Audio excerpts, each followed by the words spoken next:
Welcome to the deep dive. Today, we're really plunging into some profound source material. It's an analysis titled The Timeless Model of Success, Allah's Pleasure. Mm-hmm. And honestly, this isn't just abstract philosophy. It feels like a direct, almost radical challenge to the way most of us operate, the way we measure achievement, Yep. from huge corporations down to, like, your personal social media account. That really is the crux of it, isn't it? We're kind of saturated by metrics these days. Success is all quantified, it's automated, it's prioritized based on these immediate feedback loops. Right, like algorithms, market cap, net worth, engagement rates. Exactly. And these sources, they force us to just stop and ask, are we actually using the right scale? Is this even measuring what truly matters? So our mission today is precisely that. We want to step outside that temporal measuring stick and really try to distill this completely different, transcendent, you could say, eternal measure of success, the one defined by the Qur'an and Sunnah. Achieving Allah's pleasure, draw on Allah. Yes, Riwan Allah, and securing that eternal reward. It's about shifting our focus from, the finite score in this life to the infinite reward later on. And the central tension here is pretty acute, I think, especially for you if you're a modern professional, a leader, even just a curious learner. You're constantly being judged by KPIs. Oh, yeah. Quarterly reports, growth targets. It's relentless. So The metrics of the dunya. Exactly, the dunya. So how do you practically, ethically reconcile those very real, tangible, everyday demands with this higher divine standard, a standard that values sincerity, moral alignment, maybe above just the sheer volume of output? It feels like a clash between two completely different scoreboards. It really does. It's like walking the ultimate tightrope. Yeah. You absolutely have to perform in this world. You need to function, but your focus, your ultimate gaze has to be on the next life. So let's try and unpack this huge tension right now. We'll jump straight into our first section, redefining legacy and success. Okay, so when we look at the standard definition of success, the world's definition, it's almost entirely about external validation, isn't it? Totally. It's the stuff you can see, the tangible assets. Right. The size of your company's valuation, the luxury car you drive, the market share you grab, your Q rating, or just how many people follow your updates online. It's all, well, it's visible, but it's also pretty fleeting, temporary. And it seems like that worldly definition is often built on scarcity and comparison, too. Like, someone else's failure can actually make your success look bigger, and you constantly have to maintain it, display it publicly. Yeah, you see that constantly with fame, for instance. The minute the algorithm decides it doesn't like you anymore, or the market takes a dip. That success just feels incredibly vulnerable. But the Quranic definition, the one we're exploring, it seems to offer a kind of structural resilience against that instability. Because success in this divine model, it's measured differently. It's about achieving Allah's pleasure plus securing the eternal reward, the akhirah. The akhirah. And that's not just about, feeling good internally. The sources frame it as a measurable, potentially infinite return on investment. And thinking that way, it fundamentally changes the psychological weight you give to every choice you make, professional or personal. What I find really fascinating here is how the sources draw this crucial distinction, pulling directly from prophetic teachings. The core idea, the insight, is that legacy. It's measured by light, not by likes or raw numbers. Legacy is not likes, but light. That phrase really hits hard, doesn't it? It does. It feels like the perfect counter-narrative to our whole engagement economy, where value seems to be purely defined by clicks and shares and going viral. And if we deepen that concept, a legacy of light, it doesn't really depend on how big your audience is right now or how quickly people react. Yeah. It's focused more on the inherent goodness of the action, the positive ripple effect, the sincerity behind it all. So when we talk about light, we're talking about what? Like positive societal impact, long-term educational value, character building, enduring integrity. Exactly. All those things that might not show up on a quarterly report but have a lasting positive effect. The things that genuinely illuminate people's lives or understanding. And this whole concept seems firmly anchored in a really critical statement from the Prophet, peace be upon him, found in Sahih Muslim. The teaching explicitly takes external appearance right out of the divine equation. Yeah, the hadith. Allah does not look at your appearance or wealth, but at your hearts and deeds. Let's unpack that a bit more deeply because it feels like the divine audit checklist right there. It really does. Appearance and wealth, those are the external variables, aren't they? The packaging, the superficial stuff. By dismissing those up front, the divine evaluation immediately pivots the focus onto two internal, maybe harder to measure, but much higher quality metrics. Okay, so the first is the hearts. meaning sincerity, the niyya, the purity of your motive. Precisely. The state of the heart, and second, the deeds. So the ethical execution, the practical application of that sincere intention, how you actually carry things out. That's the filter then. If you're just chasing worldly metrics, you invest heavily in the externals, the sharp suit, the big office, the branding, the PR. Right. But if you're chasing success in the divine sense, the investment has to go into those internal qualities, the heart's condition, the ethical rigor of your actions. Yeah. It means prioritizing profound depth over just superficial display. It's a massive distinction, really. Worldly metrics are often just measuring the echo, aren't they? The consequence, the superficial output, how much money was made, how many views it got. Yeah, Whereas the divine metric, it measures the source of the action, the quality and purity of the heart that initiated it, and the integrity woven into the deed itself. Okay, but let me push back a bit here because this is something I know listeners grapple with. It's easy to say ignore wealth and fame, but, well, those things often provide real security, real opportunities in this world. If I totally ignore the metrics of the dunya, don't I risk failing to get the resources I actually need to do good deeds? Isn't there a tension between contentment, qana, and the need for diligent professional work? That's a really crucial point of friction. And the source material isn't advocating for, like, apathy or deliberate failure. Not at all. It's advocating for intentionality. Intentionality, okay. You're right. Professional diligence, earning a living, providing for your family, these are necessary. And they can absolutely be acts of service themselves, if done with the right niyyah, the right intention. Ah, A problem comes when the goal shifts, when it moves from diligent execution and seeking provision to pure accumulation for its own sake, or greed, or seeking status. That's when the heart deviates. The concept of qana, contentment, it reminds us that true security isn't just in the quantity of resources, but in the quality of our relationship with them. so pursue excellence, work hard, but don't become addicted to the numerical outcome. Exactly. You pursue excellence diligently, but your sense of success isn't tied solely to the size of the bank account or the number of followers at the end. Your contentment comes from knowing you acted with integrity and the right intention. That distinction feels really important, the goal being diligent, ethical execution, not just addicted accumulation. And it leads us perfectly into the operational model for success, which the sources anchor very strongly in the life of the Prophet Muhammad, peace be upon him. His life seems to demonstrate this absolute, unwavering purity of focus. Mission purity. That's really the foundation, isn't it? And you see it play out so clearly in how he consistently rejected worldly bargains. His mission was never, at any point, about personal gain or building his own power base. Right. It provides this incredibly powerful template for leadership. True transformative leadership. The sources bring up specific historical moments, don't they? Where he was literally offered huge worldly incentives, massive wealth, absolute power, even kingship. Yeah, imagine that, especially when facing poverty and persecution. Just give up the core message or compromise a little and you get immediate comfort, authority, security. Yeah. The temptation must have been immense. And the strength of his rejection in those moments really highlights the depth of his internal alignment, his focus. He absolutely refused to trade eternal truth for temporary status. There's that famous narration where he says something like, even if they put the sun in his right hand and the moon in his left, he wouldn't abandon his mission. Wow. And that's the leadership lesson right there. When you anchor your ultimate accountability in something unchanging, something eternal, you become, well, kind of uncorruptible by immediate political pressures or those tempting financial bribes. That really makes you think about modern leadership, doesn't it? In corporations or government. If a leader's only accountable to the next quarterly report or the next election cycle, they're inherently vulnerable to compromise, aren't they? Absolutely. But if their loyalty, their primary accountability is fixed to an eternal standard of justice and truth, they can withstand enormous pressure, even if it costs them their job, their position, their wealth in the short term. The higher the anchor, the deeper the integrity. Precisely. And to illustrate this kind of profound, unshakable commitment, the sources point to that incredibly powerful, almost raw anecdote, the test at Taif. Ah, yes, Taif. And for anyone listening who might not know the full story, this wasn't just a simple rejection. It was devastating. Utterly. He'd faced rejection in Mecca, so he went to Taif seeking refuge, support, maybe an alliance, and instead he was met with mockery, ridicule, and then actual physical violence. They literally drove him out of the city, throwing stones. He was injured, heartbroken, just a complete sense of abandonment.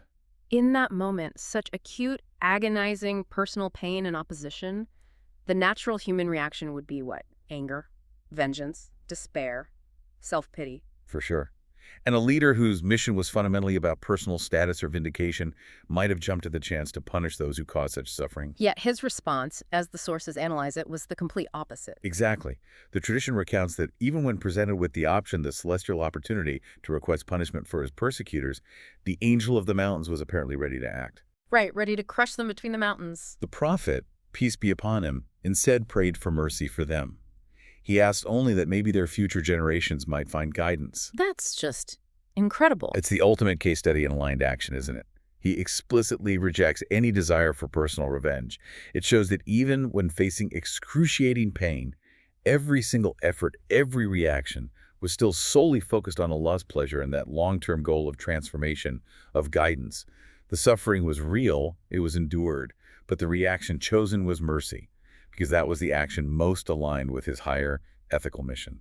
The implication for us today seems huge.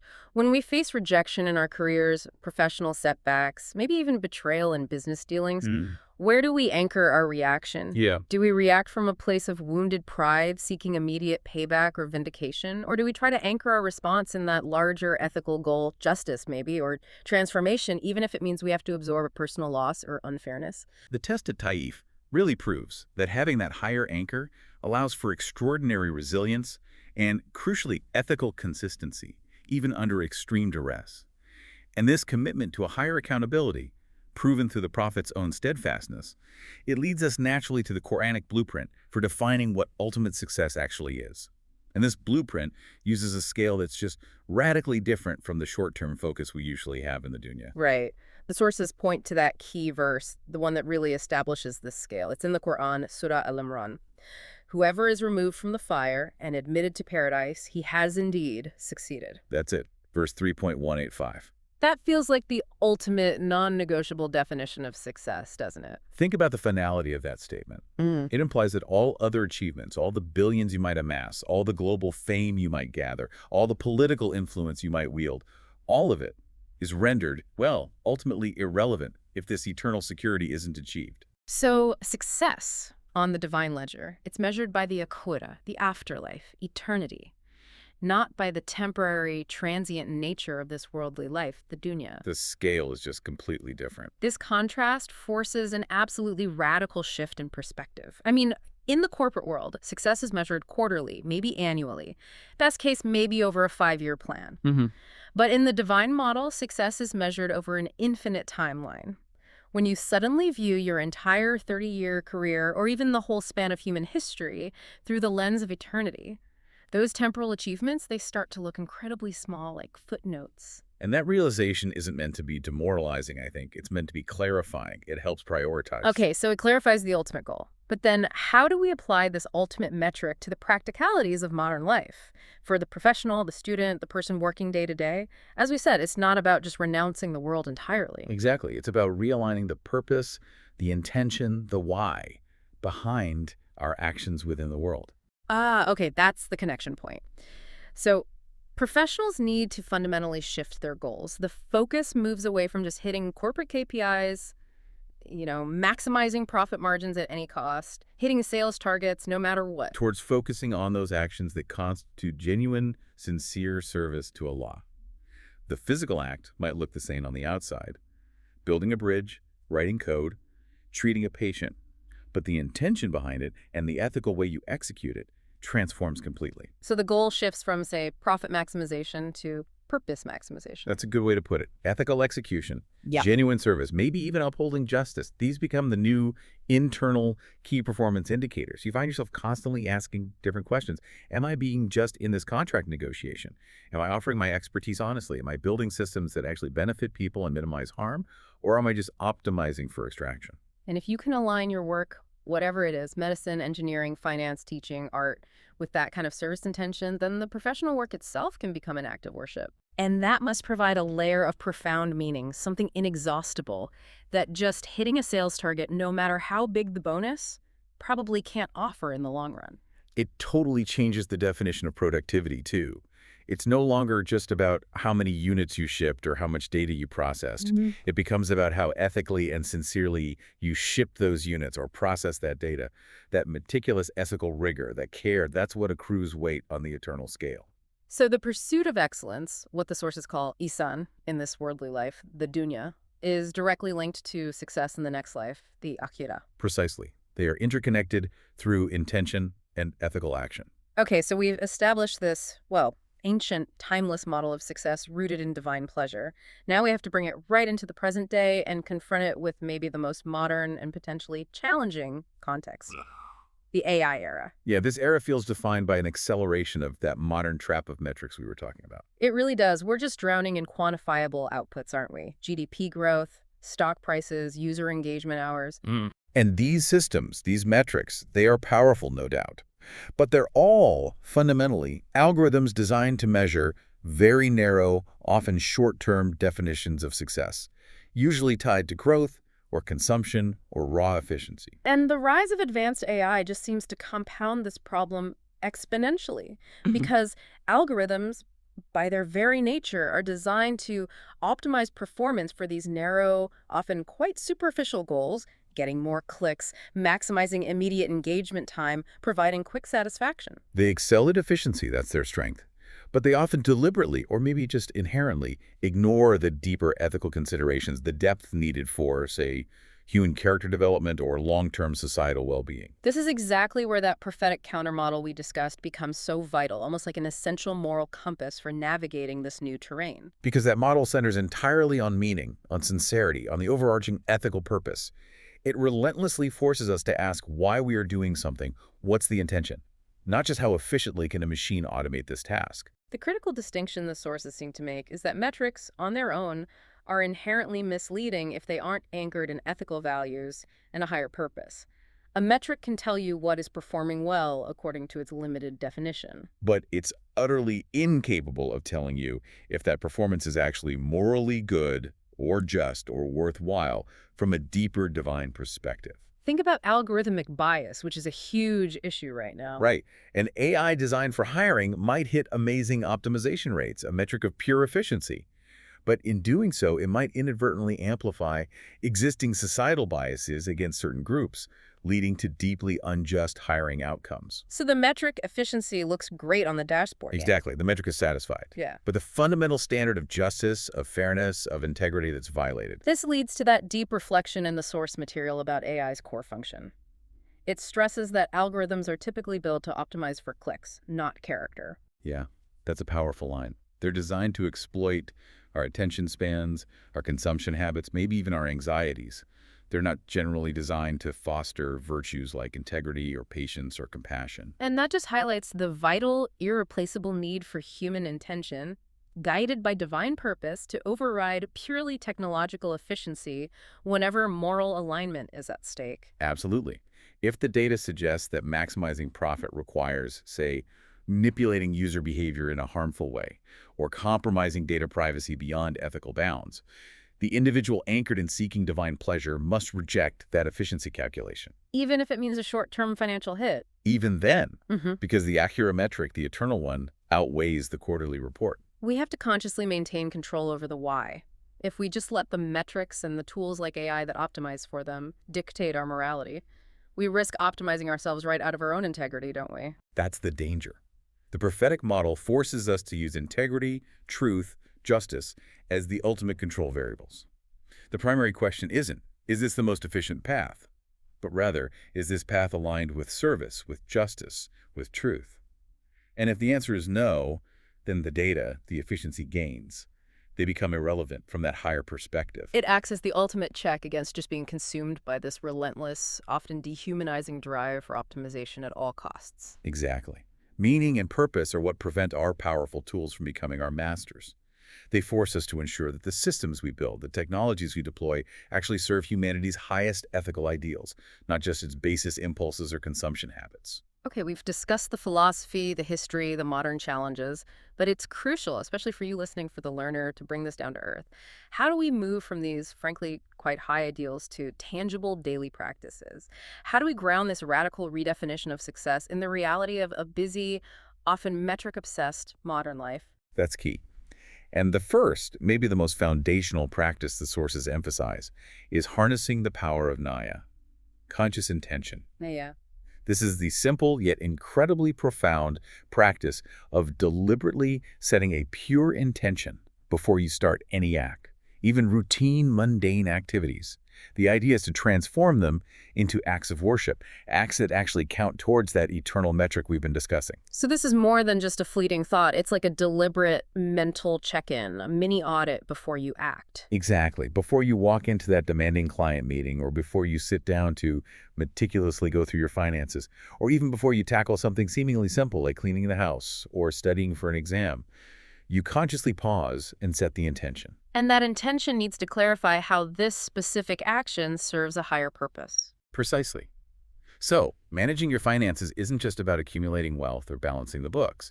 The niyyah might be, okay, I'm managing this honestly and diligently so that I can provide halal provision for my family, enabling them to worship and serve Allah better. Or, I'm maintaining my professional skills so that I can use my expertise to benefit the community and uphold ethical standards in my field. That conscious framing, it really does feel transformative. The outward action might look identical to someone else who's acting purely out of greed or ambition. Right. But because your internal state, your niyyah, is aligned with Allah's will, seeking honesty, service, justice, provision, the whole internal reward calculus just shifts. The work itself, even tedious admin, can become worship. It gives meaning to tasks that corporate KPIs might otherwise just deem insignificant overhead. Okay, so niyyah is foundational. What's the next core practice? The second one is ihsan. Excellence, but more than just excellence, maybe excellence in small deeds. Yes. I've heard it translated as perfection or beauty in action. Yes, it carries all those meanings. Its deeper sense is about doing something beautifully, with profound quality and sincerity, almost as if you can see God watching you, and knowing that even if you can't see Him, He definitely sees you. Wow. And this commitment to quality, to ihsan, needs to extend beyond just the big visible projects that get you noticed. It has to permeate the small hidden deeds too.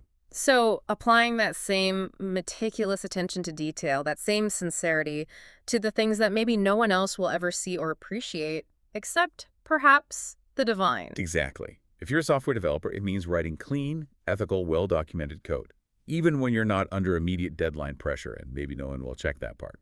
If you're a manager, it might mean taking the time to treat a struggling or marginalized subordinate with profound respect and fairness, even when no senior leaders are around to witness it. So Athesh ensures sincerity and quality regardless of the audience size.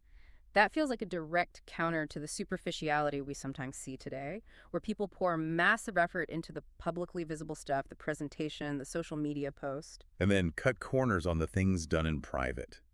The boring paperwork, the ethical due diligence, the personal study, the quiet acts of charity.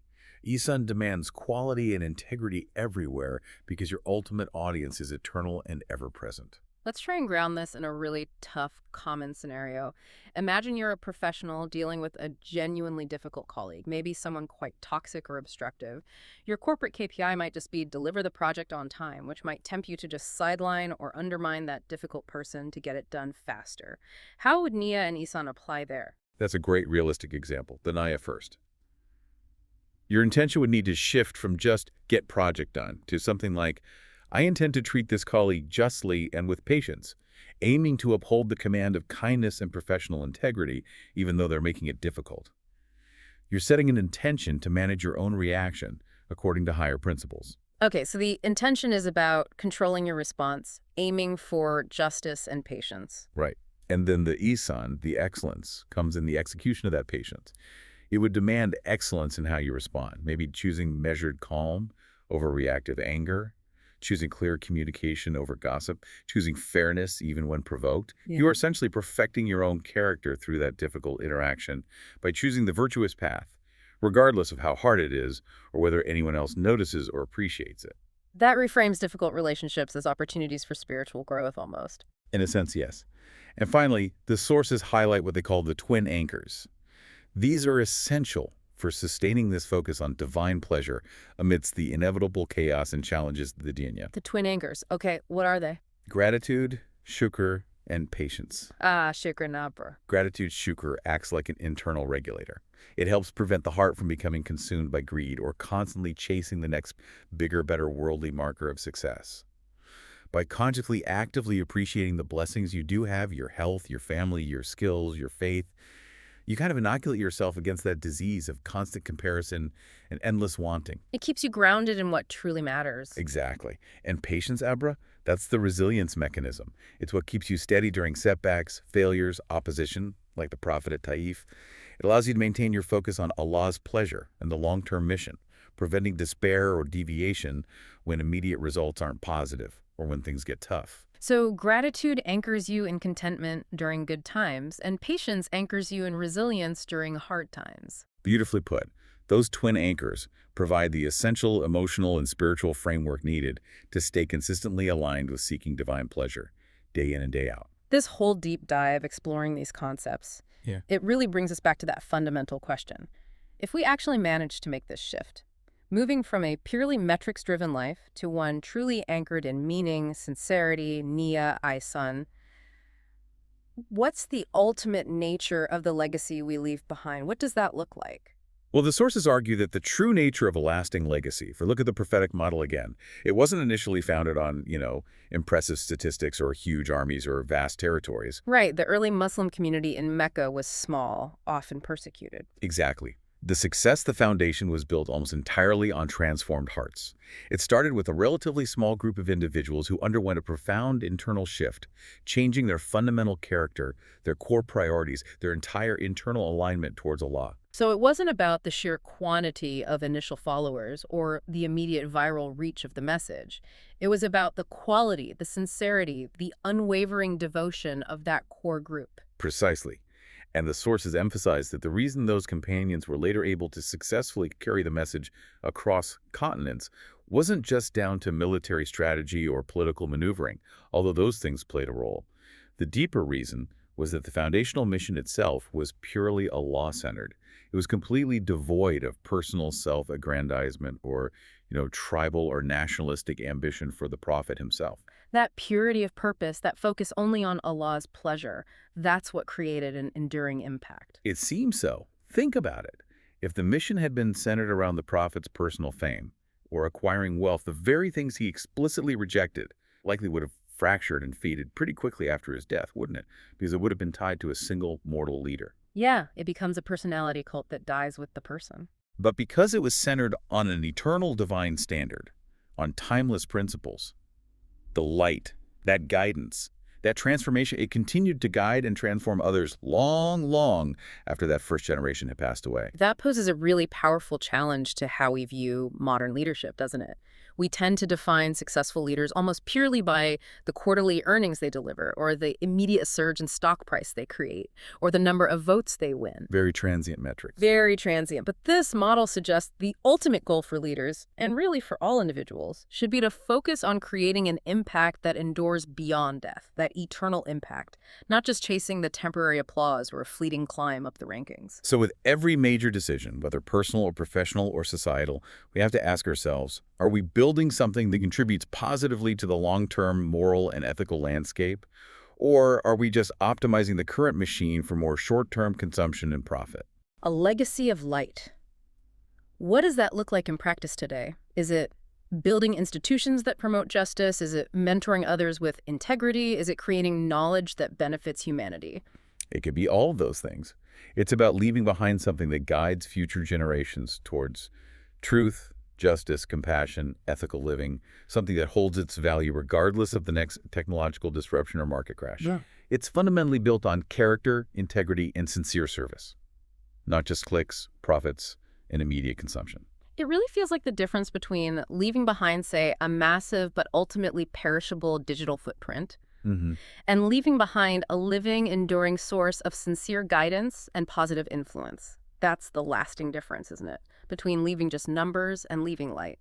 Hashtag tag outro. So just to kind of synthesize the core themes we've really tried to dive deep into today, we've essentially presented this comprehensive reevaluation of what success truly means, especially in our current era that's so overwhelmingly defined by metrics. And the immediate practical relevance, I think, is the clear necessity for you, for all of us, to consciously shift our priorities, moving away from primarily valuing what the world applauds and measures towards valuing what the Creator rewards and records for eternity. Okay, let's recap maybe the three biggest takeaways we hope you can carry forward from this deep dive. First, and maybe most importantly, true. Ultimate success equals achieving Allah's pleasure. And this has to fundamentally supersede all those other forms of worldly applause, external validation, or purely financial gain. Right. Second takeaway. The prophetic model gives us the operational blueprint for this. It anchors legacy entirely in sincerity, in absolute moral consistency, and in the purity of our intention, our niyyah, not just in statistics or the volume of our worldly output. And third, especially vital now in this AI era, where technology can automate actions with incredible efficiency but totally lacks moral judgment, meaning ethical purpose, ihsan in our actions, these must consistently guide and, when necessary, override those raw objective metrics. We have to remain the masters of our intentions, not slaves to the algorithm. Absolutely. So as we wrap up, we want to leave you with a few maybe provocative thoughts, some action notes perhaps, to help integrate this perspective into your actual daily life. Okay. First, we challenge you. Yeah. Audit your goals. Take a look at your most pressing professional and personal goals for this week or this month, and consciously try to identify which of these are purely dunya only, goals that honestly become worthless the moment life ends, versus those that are explicitly aligned with seeking Allah's pleasure and generating eternal benefit. That's a searching exercise. Okay, next. Define your accountability. Maybe physically write down one specific ahira metric that you want to be the true measure for your career or your family life or your community involvement. Is it unwavering integrity, even when it costs you? Is it profound service to those who are overlooked? Is it sustained kindness and patience, especially towards those who make it difficult? Make that singular qualitative metric your true North Star. And finally, reflect deeply and honestly on the quality of the legacy you are building right now. If your life were to end today, what enduring light, what sincere, positive, transformative impact beyond your bank balance or your LinkedIn profile would you genuinely leave behind for others to follow or benefit from? That light, cultivated through sincere intention, patient excellence, gratitude, and perseverance, that, it seems, is the ultimate and eternal measure of our achievement. Indeed. Thank you so much for joining us on the deep dive. We truly hope this exploration provides you with a critical lens, maybe some helpful tools to navigate your life's work, your studies, your relationships with deeper purpose and eternal meaning.